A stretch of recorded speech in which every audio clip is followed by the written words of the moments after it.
Nesse vídeo, nós vamos continuar discutindo os fundamentos da mecânica e no último vídeo nós discutimos a questão do espaço, né, e as medidas de distância. Agora nós vamos discutir o tempo e medidas de intervalos de tempo, né, que são os relógios. Quando a gente discutiu medidas de espaço, a gente aproveitou o fato de que essa era uma medida direta, como a gente discutiu no outro vídeo. Mas a medida de tempo não é direta. E para medir tempo, ou seja, se você quer construir um relógio, o que você deve fazer é buscar movimentos periódicos. Essa é a chave, a essência da busca por um relógio. E um exemplo mais cotidiano e que é usado há milhares de anos é a própria rotação da Terra. Então aqui a gente tem um exemplo de relógio solar, no qual quando a Terra dá uma volta em torno do próprio eixo, essa sombrinha ela volta para a mesma posição que ela estava, e aí você diz que passou um dia. Então nota que na verdade o que você está medindo é essa projeção, é a posição dessa sombra, e a partir dessa posição da sombra você está fazendo uma inferência aí do horário do dia. Então tem várias sutilezas aqui que a gente vai explorar nessa discussão. Quer dizer, primeiro, claro, não é um relógio prático, que ele não funciona à noite, mas tem vários outros problemas.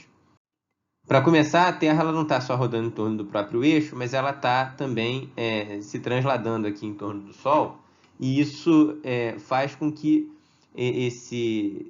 essa duração do dia não seja uma coisa regular. Então, na verdade, para a sombra voltar exatamente para a mesma posição que ela estava, né, que aqui do 1 para o 2, você não tem uma rotação completa da Terra, porque quando a Terra roda perfeitamente, como ela também andou, você vai acabar tendo raios incidindo de uma direção um pouco diferente.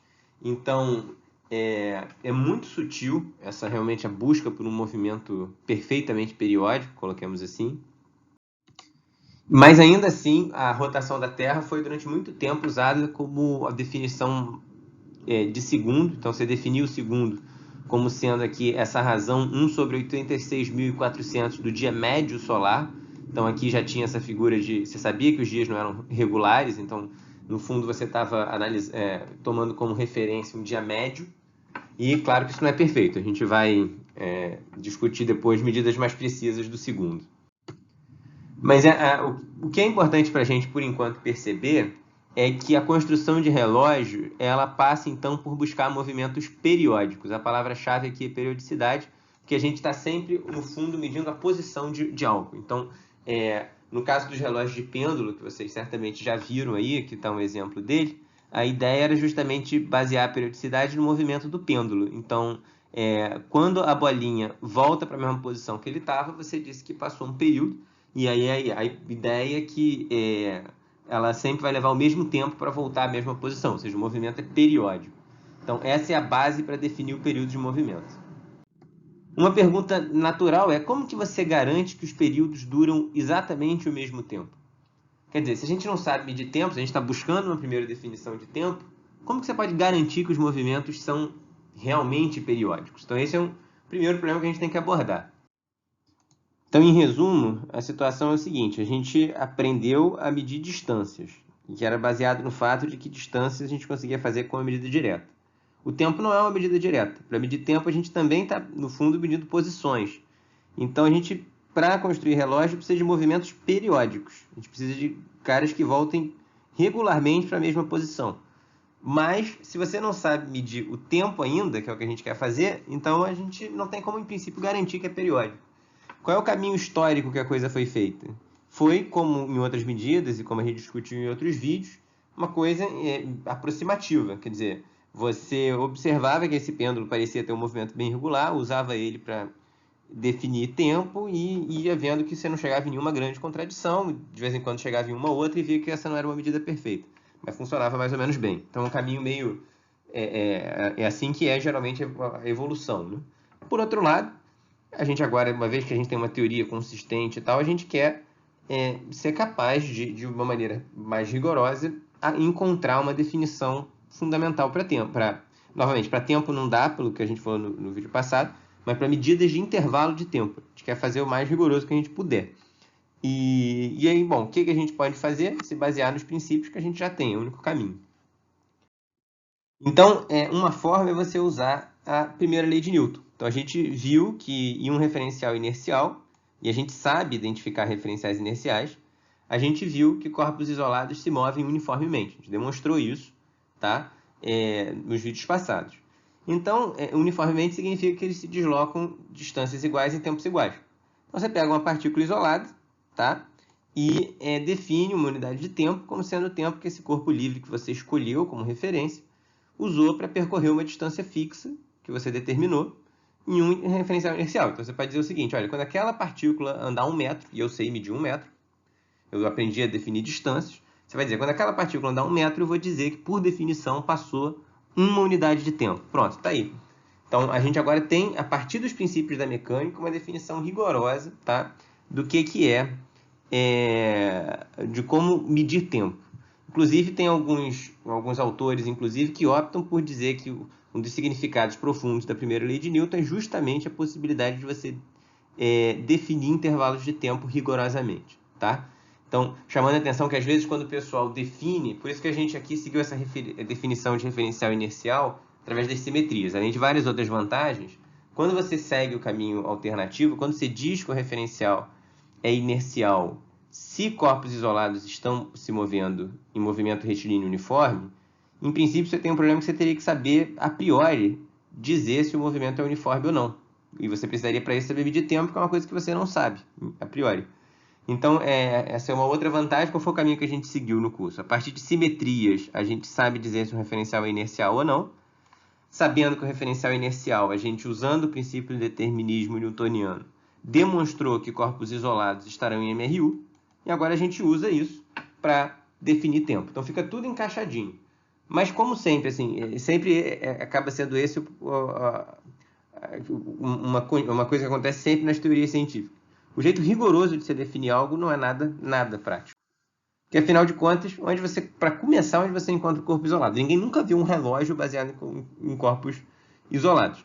Então, é sempre esse jogo que eu estou querendo destacar para vocês da criação científica, que vai se repetir em outras teorias e que eu acho que é interessante a gente estar atento. Ou seja, você vai usando uma coisa bem na prática, observações empíricas aproximadas, tenta a partir disso extrair um todo coerente, uma teoria que você possa encaixar todas aquelas observações, e aí depois você tenta a partir da teoria fazer a formulação mais axiomática e logicamente limpa possível e reobter de alguma maneira os conceitos que você está acostumado a lidar no seu cotidiano.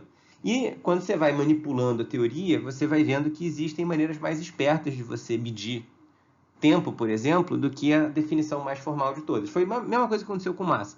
Definição formal de massa não é prática, mas aí a gente agora tendo uma teoria rigorosa em que a gente sabe definir as coisas, você vai vendo previsões, consequências dessa teoria, e a partir daí você pode definir maneiras bem mais simples, bem mais intuitivas de medir massa, e aqui nesse caso a gente vai ver que é a mesma coisa com os relógios.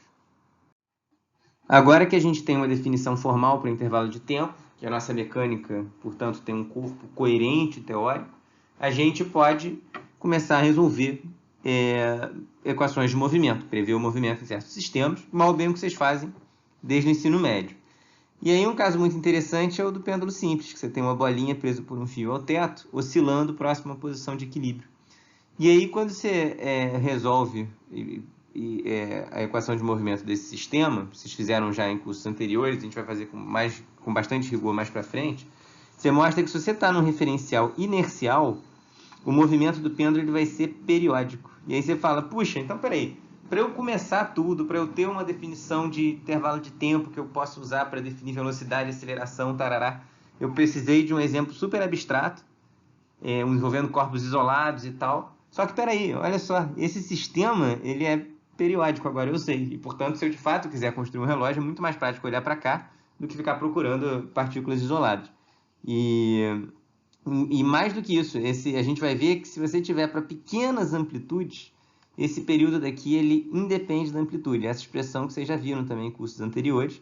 Isso tem uma importância muito grande, né? Porque, de fato, por efeitos dissipativos, a amplitude vai diminuindo um pouquinho com o tempo. Então, você garantir que o período independe da amplitude é muito importante para você ter, de fato, um relógio prático, né?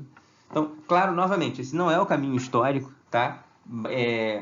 Você, na verdade, historicamente, nunca começaria a falar em intervalo de tempo falando em corpos isolados, mas essas coisas se complementam. Acho que é importante a gente também analisar da perspectiva de fundamentos da física, que você consegue fazer uma formulação totalmente rigorosa e, claro, chegar nos mesmos lugares, e essa formulação, mesmo ainda que rigorosa, vai concluir que, puxa, se você quer construir um relógio, usa esse pêndulo simples. Ele pode não ser perfeito, ele tem suas limitações, mas vai ser muito melhor do que você ficar catando partícula isolada para tentar construir qualquer coisa a partir daí. Mas enfim, então isso é um ponto importante. E realmente frisar aqui essa questão de ser um referencial inercial. Mais para frente no vídeo a gente vai ver que isso é fundamental.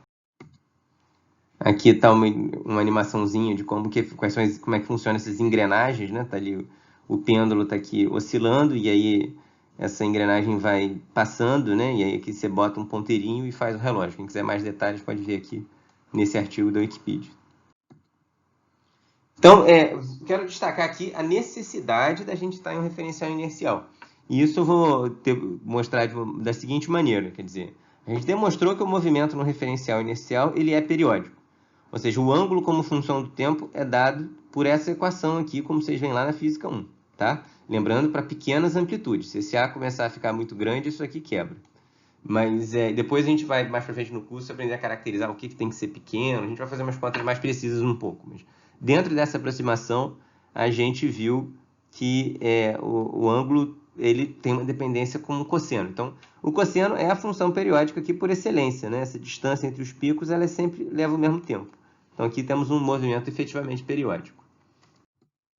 Para aprender algo novo, vamos olhar de um referencial não inercial. Então, imagina que esse pêndulozinho aqui ele não esteja sendo visto do referencial inercial, mas ele está sendo observado por essa pessoa aqui que está no balanço, tá? Então, ela está oscilando no balanço, de modo que o referencial dela não é inercial, né? E nota que, só para ficar mais preciso, como ela está oscilando no balanço, ela está acelerada com relação ao referencial do laboratório. O referencial do laboratório é inercial por hipótese, então esse referencial dela certamente não é inercial. Eu posso perguntar o seguinte: como que ela vai perceber o movimento do pêndulo? Então, para o laboratório, eu sei que o movimento do pêndulo é um cosseno, com a frequência de oscilação do pêndulo. Para ela, aqui é a minha observadora, o ângulo dela muda no tempo também com uma expressão do mesmo tipo. Ela também está oscilando, é como se fosse um pêndulozinho também, mas a frequência dela, em princípio, é outra, que eu estou chamando de ômega observador. E agora eu quero saber qual é o movimento do pêndulo visto a partir do referencial dela. E essa análise ela pode ser feita da seguinte maneira: o ângulo que ela vê do pêndulo como função do tempo vai ser o ângulo dela menos, vai ser o ângulo do pêndulo para o laboratório menos o ângulo dela para o laboratório. Então, quer dizer, esse filinha é o ângulo do pêndulo relativo a ela, tá? Como vocês aprendem a fazer lá também na Física 1, esse tipo de análise, né? De mudar de referencial. E se você faz a diferença entre os dois, eu estou supondo aqui que a amplitude é a mesma, porque não vai afetar o argumento, fica mais simples. Aí a amplitude sai em evidência e você vê que o ângulo do pêndulo para ela é dado pela diferença entre esses dois cossenos. Tá? Nota que essa composição aqui ela não é periódica, tá? Ela só é periódica se as frequências forem incomensuráveis, ou seja, se a razão entre a frequência dela e a do pêndulo for um número racional. Tá? No caso geral, vai ser um número irracional. Quase sempre, se você pegar dois números aleatórios, eles quase 100% de certeza vão ser incomensuráveis, né? Então, o movimento do pêndulo para ela, isso aqui é um pêndulo simples, normal, regular, mas se ele está visto por um referencial não inercial, o movimento não é periódico. Aqui está plotado esse gráfico aqui para o caso em que a frequência dela é raiz de 2 vezes a do pêndulo. Olha como é que fica louco. Tenta construir agora um relógio usando isso. Não vai dar, né? Tá certo? Então, realmente, é importante que a gente esteja no referencial inercial. A Terra, em boa aproximação, referencial inercial, esses pêndulozinhos que a gente constrói, relógio de pêndulo que tinha aí na casa dos avós da gente e tal, eles são, em ótima aproximação, um movimento periódico. Mas é uma aproximação por duas razões. Primeiro, que a Terra não é perfeitamente inercial, tá? E principalmente porque essa periodicidade do pêndulo só vale para pequenas amplitudes. Então, realmente, por isso que quando você começou a precisar medir tempo de maneira muito precisa, como nas navegações e tal, começou a dar problema. E a gente, bem mais para frente, vai voltar nisso. Bom, então agora a gente tem, em princípio, como definir relógio. Eu quero discutir com vocês um pouquinho sobre a nossa escolha de unidade de tempo usual, que é o segundo. Como é que a gente faz para definir o segundo? Então, só fazendo uma comparação aqui com o que a gente fez também no vídeo passado, posição é uma medida direta. Então, cara, virtualmente, se você não precisa de muita precisão, qualquer material rígido que tem ali as metragens escritas nele, já serve como uma boa régua. Inclusive, o metro padrão, ele é definido, como a gente viu no vídeo passado, com uma barra que meio que já parece as réguas que a gente está acostumado. O tempo é uma medida indireta, a coisa é bem mais sutil. Então, a gente, para definir o mais precisamente possível unidade de tempo, a gente tem que buscar os movimentos mais periódicos possíveis, mais rítmicos possíveis. E essa é a busca. Quer dizer, esses movimentos não são um pêndulo. Para as coisas que você faz no seu dia a dia e tal, para a precisão que você precisa, você pode usar um relógio de pêndulo, tudo bem. Mas se você quer ter a definição que a humanidade vai tomar como uma definição de um segundo, do que é o segundo, você vai buscar o que é o cara mais perfeitamente periódico que você conhece. E durante muitos anos, a definição que foi usada foi baseada na rotação da Terra. A rotação da Terra é algo bem irregular, ela acontece aí há milhões de anos e não é perfeitamente periódica, mas tem uma robustez muito maior que um pêndulo. E você definia, a partir dela, o segundo como sendo essa fração do dia médio solar, como a gente já tinha até comentado. Posteriormente, se usou uma ideia bem diferente, na verdade, para definir o segundo, que é a consequência da confiança absurda que a comunidade tinha nas equações de Newton, na teoria da gravitação universal. Então, para entender essa proposta é baseada no movimento da Terra em torno do Sol, e a ideia é a seguinte: imagine que você meça aqui a posição. Então, aqui eu estou desenhando a Terra num certo instante de tempo, na figura está ilustrada a Terra em várias posições ao longo do ano. Mas imagine que para cada instante de tempo você meça esse ângulozinho aqui com uma direção definida. Então você tem um φ como função do tempo. E você consegue calcular essa função para o mecânico newtoniano. E a precisão é tão grande, inclusive com influência de Lua e outros planetas. O cálculo era conhecido com tanta precisão, que uma comunidade de astrônomos propôs usar essa equação do φ de t como uma definição implícita do tempo. Então essa ideia é muito criativa e é chamada uma escala temporal dinâmica. Esse tempo aqui, ele é às vezes chamado de tempo das efemérides. Então é uma escala astronômica baseada em cima da qual, se você conhecer perfeitamente esse φ de t, você tem o tempo dado implicitamente numa equação. Então você tinha o cálculo para saber quem era o φ de t, tinha as observações para saber onde a Terra estava em cada instante, e aí você usa isso para definir o tempo. Então, em cerca de 1960, o Sistema Internacional de Unidades passou a definir um segundo como sendo essa fração aqui do ano tropical de 1900. É um número feio, né? Porque tem muitos segundos em um ano, mas é só para chamar a atenção dessa outra escala possível, aqui uma escala dinâmica que o pessoal chama para definir o tempo. Independente do que você faz, de como você define o segundo, se você vai buscar um movimento mais periódico possível, ou se você vai usar essa criativa escala temporal dinâmica, é importante destacar que em mecânica clássica, sempre você tem que o tempo é medido a partir de algum movimento. Você tem sempre um movimento de referência, tá? Já em mecânica quântica, por exemplo, como vocês vão ver no curso de quântica, você tem uma relação entre energia e frequência, tá? Frequência é inverso de tempo. Então você começa agora a poder medir tempo através de medidas de energia. E isso que está relacionando as duas é a constante de Planck, é uma constante universal da natureza. E constantes universais são muito práticas, muito importantes para você definir precisamente unidades, porque, em primeiro lugar, as constantes são as mesmas para todos os observadores, para todo mundo, em todos os lugares, em todos os laboratórios. E quando você depende de uma medida como é o metro, que é uma barrinha, esse metro está localizado lá num lugar em Paris, por exemplo, como é o caso do metro. A constante universal todo mundo tem acesso nos seus laboratórios fazendo as medidas, então é uma coisa muito mais reprodutível, tá? E esses relógios que são baseados nessa relação são chamados relógios atômicos e são os mais acurados que a gente conhece. Vocês vão ver mais detalhes desse tipo de relógio no curso de quântica. Aqui está uma imagem de uma fonte de átomos de césio. Então, desde 1967, o segundo é definido como esse número enorme aqui, tá? de períodos da radiação correspondente à transição entre dois níveis hiperfinos do estado fundamental do átomo de césio 133. Então, esses números feios aparecem porque você quer continuar, você quer continuar tendo o segundo da maneira como a gente sempre definiu. Você quer continuar tendo 60 segundos e 1 minuto, 60 minutos e 1 hora, você quer continuar tendo o dia durando o tempo que a Terra leva para dar uma volta em torno de si mesma, aproximadamente. Então, você agora mudou o seu ponto de partida científico, você está analisando o tempo através desse período da radiação emitido, mas você quer casar esse fenômeno com o segundo que você já conhece, tá? Por isso que esses números todos quebrados o tempo todo. Mas o ponto central aqui, esse relógio, só para vocês terem uma ideia, a precisão dele é totalmente absurda. Ele atrasa 1 segundo em 30 milhões de anos. Então é uma coisa totalmente fora de qualquer intuição até que a gente possa ter do que é uma coisa precisa. E essa é realmente uma fonte reprodutível, basta você arranjar átomos de césio.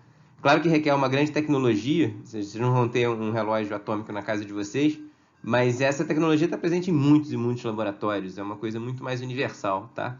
Do que muito mais acesso do que as outras definições anteriores. Mais detalhes sobre isso vocês vão ver no curso de quântica. Essa definição de tempo é tão precisa que acabou que teve uma grande ironia. Como a gente viu, medida de posição é uma medida direta, de tempo é uma medida indireta. No entanto, a definição do segundo é tão precisa, tão precisa, tão precisa, que fez com que fosse mais conveniente você definir o próprio metro indiretamente. Então, é desde 1983 que o metro, por definição, ele é a distância percorrida pela luz no vácuo em 1 sobre esse número aqui enorme, né? Ou seja, dessa maneira, que a gente entende aqui, essa é a velocidade da luz, né? Expressa em metros por segundo.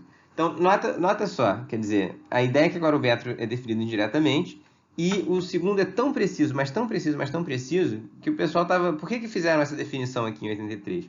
Porque o lance é que você estava chegando à situação em que a precisão que você tinha na medida da velocidade da luz era limitada pela precisão com a qual você conseguia medir distância. O grande problema era medir distância. Então, com essa definição, duas coisas. Primeiro, você definiu agora a velocidade da luz. O c, por definição, vai ser realmente 299.792,458 km por segundo. Então, isso agora é uma definição, não tem certeza, não tem nada. E agora, a incerteza nas medidas de posição, ela vai estar ligada com a incerteza que você tem para medir o tempo, que é exatamente uma medida das mais precisas que a gente tem. Então, com isso, você tem algo muito mais preciso, tá? Então, novamente, destacando aqui também o papel das constantes fundamentais.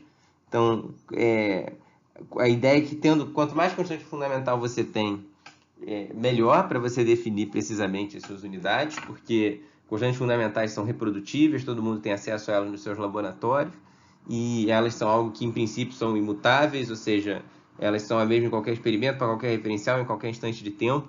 Claro que até tem um certo debate, será que as constantes universais mudam ao longo do tempo? Mas em todas as escalas que a gente possa observar, não mudam, por isso que elas chamam constantes. E, enfim, realmente é a nossa grande referência. O próprio quilograma, vou deixar aí para vocês pesquisarem, ganhou bem recentemente uma redefinição em termos da constante de Planck e da velocidade da luz. Então tem todo um programa metrológico de redefinir as grandezas a partir das constantes universais. Então, para finalizar, alguns comentários finais aqui sobre fundamentos da mecânica. Então, primeiro, essa simetria, né, que a gente tem, a posição é uma medida direta, mas o tempo é uma medida indireta. Então, chamar a atenção que essa assimetria já está embutida nos próprios fundamentos da mecânica. Então, quando você olha o princípio do determinismo newtoniano, ele diz que, conhecidas posições e velocidades em um certo instante de tempo, de todas as partículas que compõem o sistema isolado, a gente pode prever o movimento. Ora, as variáveis dinâmicas da teoria são, portanto, a função posição, que é a posição de uma partícula como função do tempo, e sua derivada, que é a função velocidade. Então, nota que nessas equações o tempo é um parâmetro. Então, as variáveis dinâmicas são as posições das partículas. E essa assimetria, ela remonta, em última instância, até uma simetria da maneira como a gente percebe o mundo. Quer dizer, você consegue olhar e ver vários pontos do espaço no mesmo instante de tempo, o nosso cérebro percebe dessa maneira, mas a gente não consegue olhar o mesmo ponto do espaço em vários instantes diferentes de tempo. Imagina, é uma coisa muito louca. Você olha para a sua mão e não vê mais nenhum ponto do espaço, só vê a sua mão, mas com você com diferentes cidades. Cara, isso não faz sentido nenhum. Então, a própria simetria, como a gente percebe o mundo, ela se traduz em como que a gente vai tentar explicar esse mundo. Então, é uma simetria que já está presente nos próprios fundamentos da mecânica. Então, para medir tempo em mecânica, você deve usar as variáveis dinâmicas da teoria. Então, por exemplo, se você tem um movimento retilíneo uniforme, você pode usar esse movimento, como a gente viu, para determinar aqui intervalos de tempo. Então, é só isolar aqui, né? Ou seja, o t vai ser x de t menos x de 0 sobre v. O que você mede? Você mede esse x, você mede esse x0 e esse v. E aí você tem o tempo. Então, as suas variáveis dinâmicas são posições e velocidades. Então, para finalizar, é fundamental a gente distinguir também entre o espaço abstrato, o espaço que é formado por pontos matemáticos e materiais. Isso tem que ser distinguido da função posição de um corpo, tá? Então, esses pontos matemáticos do espaço, eles estão em total simetria com o tempo. Os dois são parâmetros, né, da nossa teoria. E, ou seja, colocando de uma outra maneira, você nunca vai calcular, não existe em mecânica equação de movimento para ver como um ponto do espaço muda ou como que um instante de tempo evolui. Isso não faz nem sentido. Você calcula as equações de movimento para posição de um corpo e como que essa posição varia no tempo, tá? Então, essa é uma distinção fundamental e essa distinção que eu estou mencionando, ela permanece válida, inclusive, nas teorias modernas científicas, tá? Na maioria delas. Então, só destacando, então isso encerra esse vídeo. Qualquer dúvida, por favor, levem para o nosso encontro.